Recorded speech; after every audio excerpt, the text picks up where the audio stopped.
तो नेपाल में जारी प्रदर्शन और बवाल के बीच में एक वीडियो सामने आया है जिसमें प्रदर्शनकारी हंगामा करते हुए नजर आ रहे हैं। प्रदर्शन के दौरान प्रदर्शनकारी कीमती सामान उठाकर ले गए और तोड़फोड़ भी की है। ये प्रदर्शन लगातार उग्र होता जा रहा है। इसमें कई युवा हैं जो कि बेरोजगारी के विरुद्ध प्रदर्शन कर रहे हैं और कुल मिला के इन सभी युवाओं का यही कहना है कि पूरे देश में केवल 10% की ऐसी से ज्यादा आबादी है जो कि बेरोजगार है। बेरोजगारी दर इतना ज्यादा है। वहीं दूसरी तरफ अगर नेपाल की संपत्तियों की बात करें तो 20% जनता के पास में या फिर 20% देश के लोगों के पास में नेपाल की पूरी संपत्ति बटी हुई है। आप अंदाजा लगा सकते हैं कि नेपाल में बेरोजगारी दर कितना है और इस वजह से ये प्रदर्शन उग्र और लूट की तरफ बढ़ रहा है। सामान वगैरह हिँड्नुभएको छ, सबै कब्जा भइसक्यो, देश कब्जा।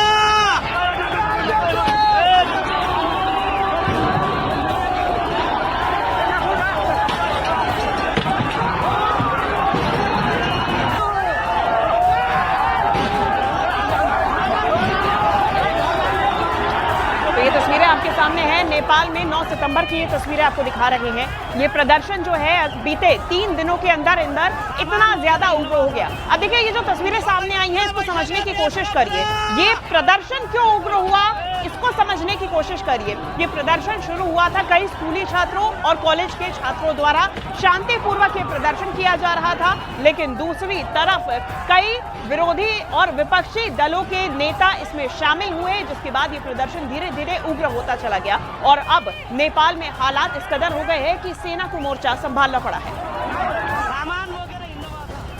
मंगलवार की बात करें तो नेपाल की राजधानी काठमांडू में भीड़ का प्रदर्शन जबरदस्त उग्र होता हुआ नजर आया। हजारों की तादाद में प्रदर्शनकारियों ने नेपाल की संसद, पीएम कार्यालय और सरकारी दफ्तरों को आग के हवाले कर दिया। प्रदर्शनकारियों ने नेपाली संसद पर धावा बोल दिया। दावा किया जा रहा है कि आगजनी की यह घटना प्रधानमंत्री केपी शर्मा ओली के इस्तीफे के कुछ ही मिनट के बाद की गई। केपी शर्मा ओली के इस्तीफे से कुछ घंटे पहले प्रदर्शनकारियों ने उनके घर में भी आग लगा दी थी और सिर्फ मौजूदा प्रधानमंत्री नहीं, पूर्व प्रधानमंत्री के भी देखिए आवास पर आग लगाई गई। उनकी पत्नी को इनफैक्ट जिंदा जला दिया गया। ये तस्वीरें देखिए 9 सितंबर, जहां नेपाल में जगह जगह आगजनी। आपको कुछ अगर नजर आ रहा होगा तो वो धुआं ही धुआं होगा। पूरे के पूरे काठमांडू का बिल्कुल यही हाल नजर आया। अगर राजधानी का ये हाल है तो आप सोचिए अलग अलग जगहों पर किस तरह की तस्वीर बनी होगी। नेपाल में जगह जगह आगजनी की तस्वीरें हैं, सड़क जलती हुई नजर आ रही है। ये सब कुछ इसीलिए हुआ क्योंकि प्रदर्शनकारी सड़कों पर हैं, वो अलग अलग जगहों को निशाना बना रहे हैं, सरकारी दफ्तरों को आग के हवाले कर रहे हैं। और ये रात की तस्वीर है। आपको रात में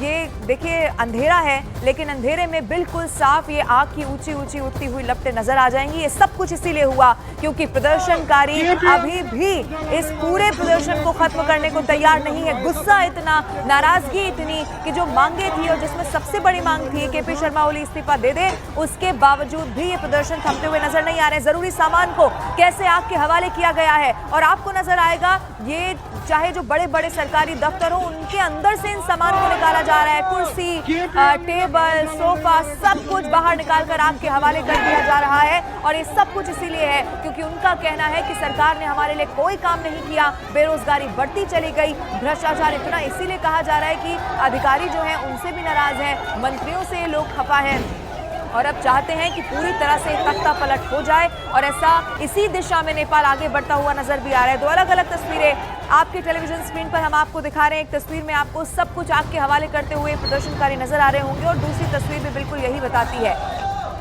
और जहां तक आपकी नजर जाएगी वहां तक ये भीड़ भी आपको नजर आ जाएगी। कैसे सरकारी दफ्तरों को आग के हवाले किया गया, बड़े बड़े घरों को निशाना बनाया गया है और ये सारे घर जो हैं वो कहीं मिनिस्टर से जुड़े हुए हैं, कहीं पूर्व प्रधानमंत्रियों से।